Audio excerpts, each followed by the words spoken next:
All this could have been yours, you know. You wouldn't have had to put up with me for very long. Edward, that's a terrible thing to say. Is it?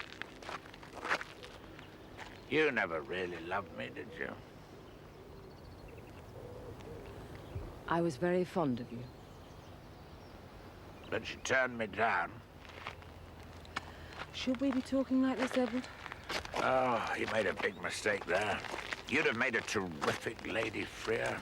Please, it's over, finished. This could still be yours, you know. I'm giving you one last chance. Why don't you swallow your pride, all that nonsense, and admit you were wrong? Well.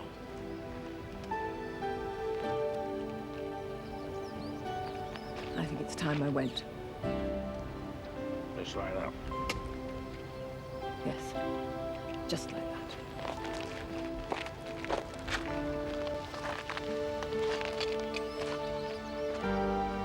Goodbye, then, John.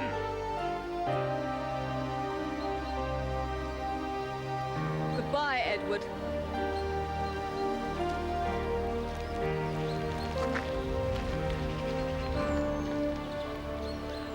Would you please get my solicitor on the phone? Now, in order to strengthen our seafront position, it would make a great deal of sense if we were to speed up phase one. Yes, I get your point. Gerald has prepared a very detailed report. Well, I don't suppose I shall be leaning against it. Amuses the members of the board. John, this is the largest loan we've ever negotiated with your bank. You don't see any problem? Nope. The bank has always regarded Freers, all Freers, as very good businessmen. I think you can safely say it's in the bag. Excellent. I saw the plug of our cruiser at the Mermaid. Looked a little behind schedule. And you would know? I'm just a little concerned, that's all. There's no need to be. It won't be late. Neither Leo nor my father will let you down. Oh, that's very loyal. Neither will Relton give you any cause for concern. Good, because we won't tolerate any damage to leisure cruise because of your inefficiency. But don't get me wrong. Relton has a fine record, otherwise I wouldn't have invested in it. But it does surprise me somewhat that you've placed such an important boat in the hands of an old man and a boy. I resent that. You can do what you like with it. Just get the boat finished. We're interested in business, not sentiment. Keep us informed, won't you? Daddy's clammed up. Understandably. I don't want to bother him. I just wish I could talk to you. But you know why Polly married Sir Edward. Title and money, full stop. Look, she divorced Gerald. She can do what she likes now. How can you be so simplistic? You're not her moral guardian, Abby. And I don't want to hear any more about Sir Edward bloody Freer. He's just a lonely old man who married Polly because my mother turned him down and he didn't want to die alone.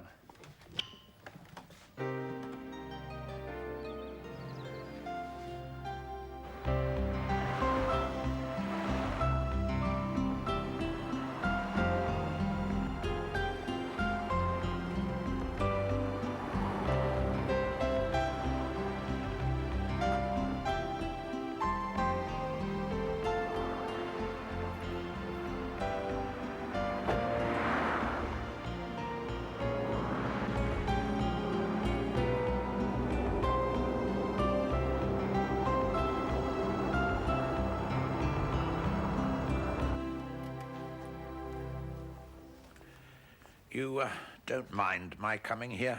Not at all. I was hoping to come over and see you tomorrow. Oh, that'd be fine. Come for tea. I would have come today, but I don't seem to be spending as much time with Thomas as I'd like.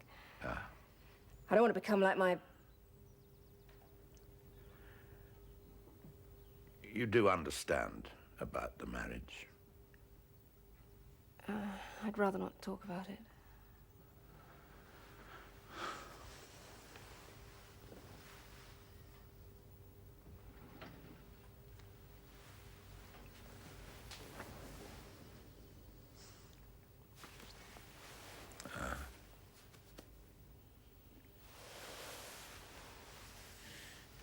I'm glad you came.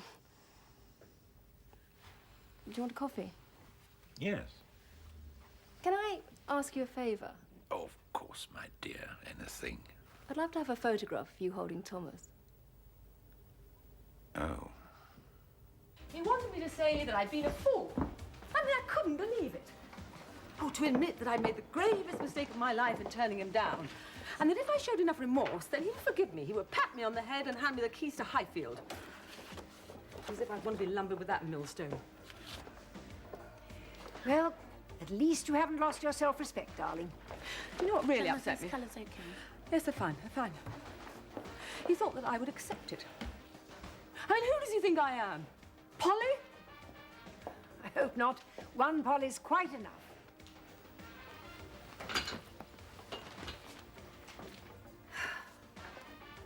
Oh, darling. Try and put the whole thing right out of your mind. Anyway, we much prefer you as you are.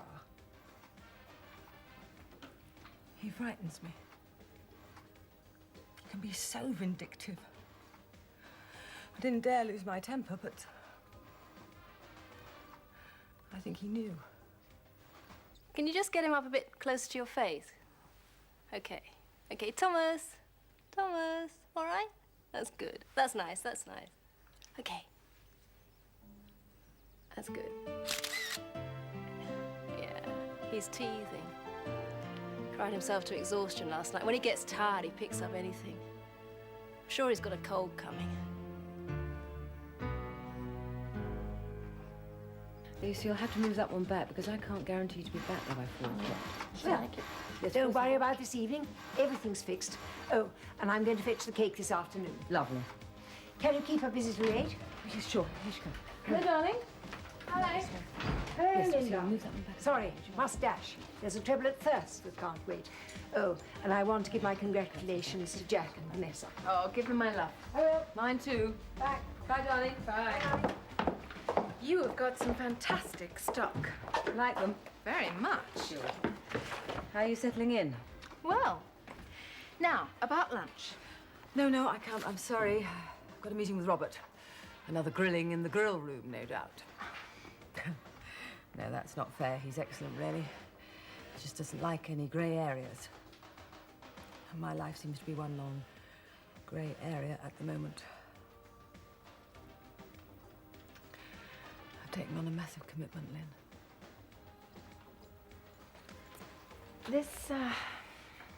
This really doesn't sound like you. What happened to all the adrenaline? The thrill? You loved this business. I still do. It's just that recently I've begun to count the costs. I mean, not money-wise, but in terms of people. Your father? He was extremely proud of you. We all are. You're not seriously thinking of quitting, after all you've been through. No, of course not. It's just that I've got a few problems at the moment. Well, I've had an idea that just might help. On the cosmetic side. Oh, go on. I thought I'd tell you about it on the way to lunch, if you don't mind my joining you. No, of course not. Good. Oh, I better check it out with Robert, though. Don't worry. I already have. This leisure cruise deal, your deal, Leo, is proving a major headache. Can you sort it out? I mean, you and Dad just don't seem to realize how much fuel you're pouring on the fire. Not with Laura and Orrin standing there poised with a match. I wouldn't put it past Orrin to have some kind of vendetta simply because I work here. Well, don't let it happen. No. Since Xanadu's arrival, it's been impossible to get Jack away. Leo, I don't want any more excuses. Right. Any faxes come in? No. Oh. And by the way, I just had a call from Avril. She wasn't too happy with your visit this morning. I just wanted to see if we could rely on her. We can rely on Avril. Good. And she can be relied on to put the pressure on good old Jack. And good old Jack can be relied on to make a complete mess of the schedule. Just a minute, what is all this? Nothing. This wouldn't be a roundabout way of getting back at Leo, would it? Laura, come on. You don't think I need to waste time on the little guys? Well, just remember, this is business, not Congress. And if you must go around making little speeches at people, just make sure you don't write them yourself. Message received. Good. Now, let me know the moment that fax from the bank comes in, will you? Sir John Stevens? No. Warm, though. For Sir John, that is.